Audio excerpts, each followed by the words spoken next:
So many stylists want to jump from getting out of beauty school to being a six-figure stylist, and it doesn't happen overnight. You can't just start working at a salon and instantly create a six-figure business. It just doesn't work. But that can be our goal. Hello and welcome to the Elevate podcast. I'm your host, Patricia Nowakowski. I'm a salon owner, educator, mindset, and leadership coach that helps salon owners go from overwhelmed and burnt out to motivated and empowered. It is my mission to help you systemize your business, generate more profit, and create a career that you love. Join us every week to learn about the small shifts you can make to elevate your business regarding mindset, marketing, social media, business systems, and so much more. Today, we're going to be talking all about setting your vision. For this exercise, you are going to need a pen and a piece of paper because we are going to be writing down quite a bit of things to get this process started. First, I want to talk about why setting a vision is important. So I want to preface that our vision is our most important dream or mental picture that we have for our future. It can also be a set of dreams and long-term goals, but creating a compelling vision of our life is actually one of the most effective strategies to start achieving your life's dreams. When we start really putting feelings behind our actions, this is when we create true desire for what we want for our careers. So I want you to think of crafting your life vision as mapping a path to your personal and professional success.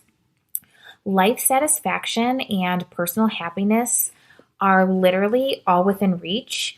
We just have to put proactive steps behind all of the things that we are doing to create what we want in our life. If you've been feeling overwhelmed and overworked from owning your salon, you're not alone. If you're like many salon owners, you want to build a salon that makes you feel fulfilled and passionate while bringing freedom and flexibility to your life. You're exhausted from taking on all your business tasks alone, but it doesn't have to be this way. It's time for change. The Elevated Salon Owner Collective will help you do just that. You'll automate your salon, implement solid business systems, transform your salon culture, take charge of your online presence, and regain freedom. Doors officially open, and I'd love for you to experience freedom and fulfillment in your business. To learn more, visit opulentbeautypro.com/elevate or click the link in the show notes. The harsh reality is that if you don't develop your own vision, you most likely are allowing other people or circumstances that happen in your life, you're allowing those to drive your actions and your success. When we put in a place and a plan and create a vision, it allows us to take control of our outcome. So a vision is the ability to close your eyes and imagine a future that does not yet exist.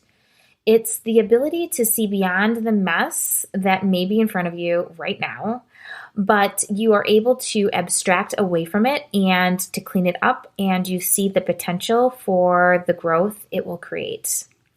If you don't put a purpose behind what you're doing, it is very easy to fall off. It's so easy to lose motivation. It's so easy to lose focus. When we do some deep diving into our why, which I might add that so many famous people attribute mindset to their success because mindset is what drives passion. So when we are thinking about our vision and our why, from that vision, you can create goals, you can create your values, and you can create your habits. When you have a clear vision, it's easy to put all of those things in place. So we're going to go over some ways that you are going to start creating your goals and your vision today. So first, I want you to start by calming your minds and get yourself into a creative state. Vision creating is something that should be in a favorable place when you are relaxed. You want a very calm mind. You want to be able to have a clear perspective, and you want to make sure that you are coming from a place of subconscious and not coming from a place of reactivity. So I want you to, before you start this little exercise, close your eyes. I want you to take deep breaths, and I want you to start taking a breath in through your nose and out through your mouth. And I want you to do this consecutively for 30 seconds to a minute. And I want you to clear your mind so you can truly start envisioning what you want for your life and for your business. So when we're clearing our mind, we're going to think about our ideal life. I want you to visualize, like, what does your perfect career look like? What do you see yourself doing in the future? Where are you? Who are you with? But most importantly, like, how do you feel? I want you to just let it flow. And I want you to try to imagine yourself while you're going through your typical day. What does your typical day look like during this new venture that you're creating for yourself? How do you feel about yourself? What are your beliefs and what is your mindset as you think about the different actions and parts of your day? Who are the clients sitting in your chair? What is their price point? How much are you charging? How does it feel to charge what you're charging? I want you to truly feel your ideal work experience. And I want you to think about the questions most likely triggered by certain emotions and feelings in you while doing this exercise. So when you start to think about all of these questions I just asked, I want you to identify the feelings that are starting to emerge while you're having these visualizations. What are these feelings? Are they really good feelings? How can you create more of these feelings in your ideal life? I want to talk about that in the end, we are often not really possessing things or doing something, but we are really chasing after that feeling that we get from the actions that occur. Because success really does come from a feeling. It's not coming from the next thing that we buy. It's not coming from that next level we jump or the money that we bring in. Success is a feeling. And creating a vision is how we are going to begin to really start feeling those feelings that we want to feel on a regular basis. So now we need to cut the crap. And we need to ask ourselves, are you chasing end goals or are you chasing means goals? I like this concept a lot because it forces you to think about what you want, not what society or Instagram or what your family or what your clients think you should have or make you believe that you should have. When we're thinking about our vision, it has to come from a place of desire of our own and not trying to keep up with everyone around us. So I want you to ask yourself, and this is a very powerful question, would I still want this if no one was going to see it or no one was looking? If no one saw me doing this, would I still want this in my life? A means goal could get you a specific job because it brings you closer to the job you want in the future. End goals, on the other hand, are more about how you feel, and they are not closely tied to persons or certain circumstances or situations. So when we're thinking about it, maybe it's not the job you actually want. Maybe it's not the job. Maybe what you are truly craving is the freedom that you think the job will bring you. So when we're thinking about things that are going to bring us closer to our vision, we have to think about, is this going to bring us to the feelings we want to feel?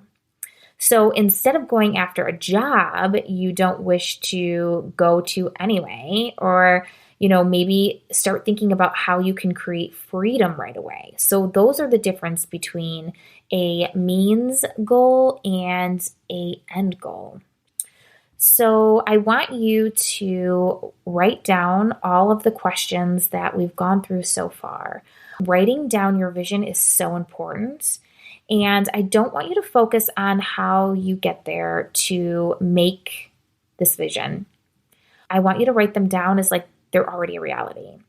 So write as much detail as you can. And I want you to think too, how important is this goal to you? How will this change your career? What is your long-term goal?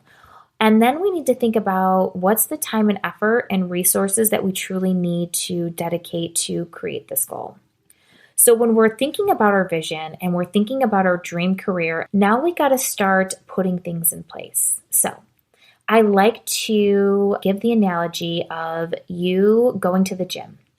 Imagine you're going to the gym and your goal is to be able to lift 100 pounds. Now, your first day of going to the gym, you are not going to be able to lift that 100-pound weight. It's just not going to happen. It's physically impossible. But with consistency, time and effort, and a little bit of struggle, by maybe 3 months, you'll be able to lift that 100-pound weight. But it's got to start with 10 pounds, and then 20, and maybe 25, and then 30, and then 35. You know, in our society, so many stylists want to jump from getting out of beauty school to being a six-figure stylist, and it doesn't happen overnight. You can't just start working at a salon and instantly create a six-figure business. It just doesn't work. But that can be our goal. So when we're thinking about our goal and we're thinking about our feelings and we're thinking about why we want this to be our end vision, we need to think about what is the feeling we're chasing? What are we wanting really? Because when we're doing work stuff, it really is to create a life and freedom and create a business that we love, right? And these are all based around feelings. So when we're thinking about our vision and we're thinking about setting intentions for what we're doing, this is how we start. We plan backwards. It may sound counterintuitive, but just like going to the gym, you know you can't lift that 100 pounds right away. So we have to plan backwards rather than forwards. But when you're planning your life from the end results, it can be useful to consider the last step and work your way back from there. So you are creating this vision for yourself, this business vision that you want. What are the steps and the strategy you need to take, baby steps, in order to make this a reality? What are the steps that are going to make your vision a reality? And we want to think baby steps because we want to create benchmarks that we can hit and we can celebrate. Because when we celebrate our benchmarks and our everyday wins, because it's everyday tiny wins that are consistent, that build a big picture. But when we can celebrate those tiny wins, that's when we start building momentum. We start building confidence. We start building skill and strategy. And then we push forward because when we can conquer one, then it's time to conquer the next. We have to think about what is that first step and what's the next step right after that. We also want to ponder the gap between where you are now and where you want to be in the future. It may seem impossible, but it is achievable. And it starts by creating a step-by-step plan in order to create the life that we love. So a couple things I want you to think about. I want you to use your vision. I want you to integrate your vision into your morning and evening routine. I want you to visualize it. If you meditate, I want you to use your vision in your meditating practices. I want you to visualize and feel your vision. I want you to create a vision board or talk about your vision. I want you to give it life. I want you also to think about who do you have to be today to be the person you want to be at your end goal? What does that look like? What does that person dress like? What does that person say? How does that person speak? How does that person portray themselves on social media? So when we start thinking about who we have to be and become who we have to be today, it pushes us forward in order to truly start growing at a rapid rate. But most importantly, like I had mentioned, we need to be consistent. We need to make it a habit. We need to incorporate our vision into our everyday habits. We need to think about it daily. We need to feel it. We need to give everything we can to it to get that extra boost of motivation when we have no motivation. It's not the people who are motivated who are growing and successful. It's the people who are unmotivated who keep on pushing through in order to get to that place they need to be when they are no longer feeling it. So the more we focus on our vision, the more we read our vision, we envision our vision, we talk about our vision, the more we can see it and the more opportunities life will throw you. So I really want you to focus, and I want you to journal, and I want you to write down, what does that vision look like to you?